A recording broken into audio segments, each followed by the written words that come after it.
Now an address by the President of the United States, speaking live from Washington.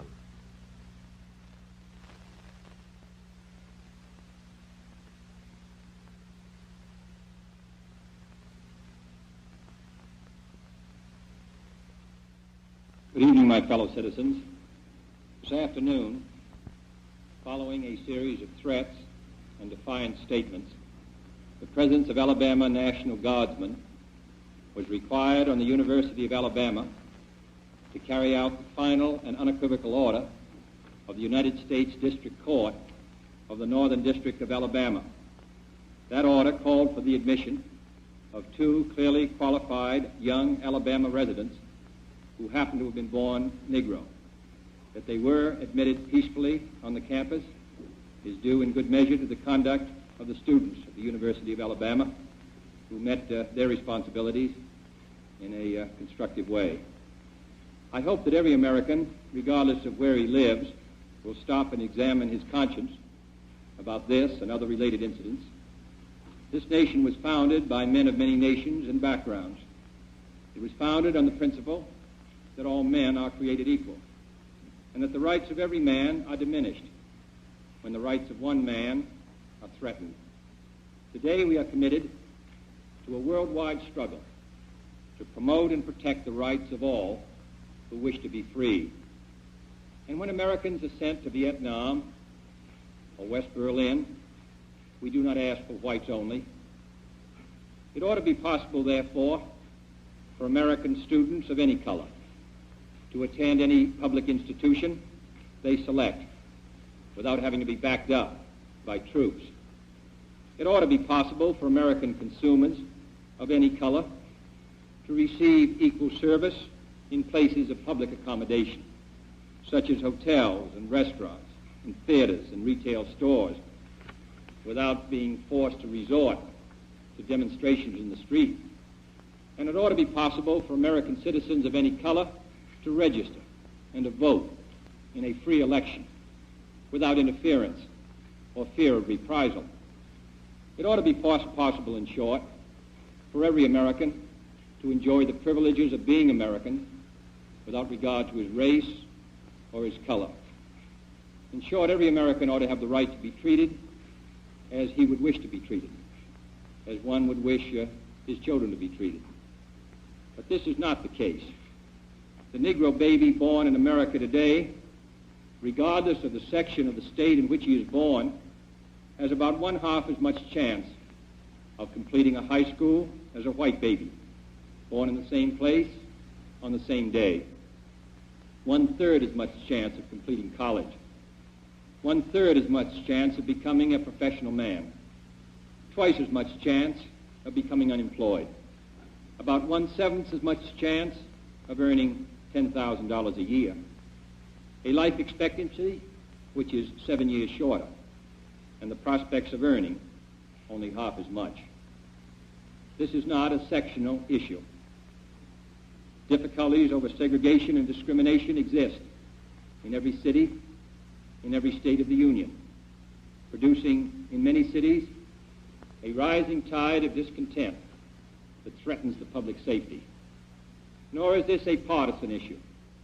In a time of domestic crisis, men of goodwill and generosity should be able to unite regardless of party or politics. This is not even a legal or legislative issue alone. It is better to settle these matters in the courts than on the streets, and new laws are needed at every level. But law alone cannot make men see right. We are confronted primarily with a moral issue. It is as old as the Scriptures and is as clear as the American Constitution. The heart of the question is whether all Americans are to be afforded equal rights and equal opportunities, whether we are going to treat our fellow Americans as we want to be treated. If an American, because his skin is dark, cannot eat lunch in a restaurant open to the public, if he cannot send his children to the best public school available, if he cannot vote for the public officials who represent him, if, in short, he cannot enjoy the full and free life which all of us want, then who among us would be content to have the color of his skin changed and stand in his place? Who among us would then be content with the counsels of patience and delay? 100 years of delay have passed since President Lincoln freed the slaves, yet their heirs, their grandsons, are not fully free. They are not yet freed from the bonds of injustice. They are not yet freed from social and economic oppression. And this nation, for all its hopes and all its boasts, will not be fully free until all its citizens are free. We preach freedom around the world, and we mean it. And we cherish our freedom here at home. But are we to say to the world, and much more importantly, to each other, that this is a land of the free, except for the Negroes, that we have no second-class citizens, except Negroes, that we have no class or caste system, no ghettos, no master race, except with respect to Negroes? Now the time has come for this nation to fulfill its promise. The events in Birmingham and elsewhere have so increased the cries for equality that no city or state or legislative body can prudently choose to ignore them. The fires of frustration and discord are burning in every city, north and south. Where legal remedies are not at hand, redress is sought in the streets, in demonstrations, parades, and protests, which create tensions and threaten violence and threaten lives. We face, therefore, a moral crisis as a country and a people. It cannot be met by repressive police action. It cannot be left to increase demonstrations in the streets. It cannot be quieted by token moves or talk. It is a time to act in the Congress, in your state and local legislative body, and above all, in all of our daily lives. It is not enough to pin the blame on others, to say this is a problem of one section of the country or another, or deplore the facts that we face. A great change is at hand, and our task, our obligation, is to make that revolution, that change, peaceful and constructive for all. Those who do nothing are inviting shame as well as violence. Those who act boldly are recognizing right as well as reality. Next week, I shall ask the Congress of the United States to act, to make a commitment it is not fully made in this century to the proposition that race has no place in American life or law. The federal judiciary has upheld that proposition in a series of forthright cases. The executive branch has adopted that proposition in the conduct of its affairs, including the employment of federal personnel, the use of federal facilities, and the sale of federally financed housing. But there are other necessary measures which only the Congress can provide, and they must be provided at this session. The old code of equity law under which we live commands for every wrong a remedy. But in too many communities, in too many parts of the country, wrongs are inflicted on Negro citizens, and there are no remedies at law. Unless the Congress acts, their only remedy is the street. I am therefore asking the Congress to enact legislation giving all Americans the right to be served in facilities which are open to the public: hotels, restaurants, theaters, retail stores, and similar establishments. This seems to me to be an elementary right. Its denial is an arbitrary indignity that no American in 1963 should have to endure, but many do. I have recently met with scores of business leaders, urging them to take voluntary action to end this discrimination. And I've been encouraged by their response. And in the last 2 weeks, over 75 cities have seen progress made in desegregating these kinds of facilities.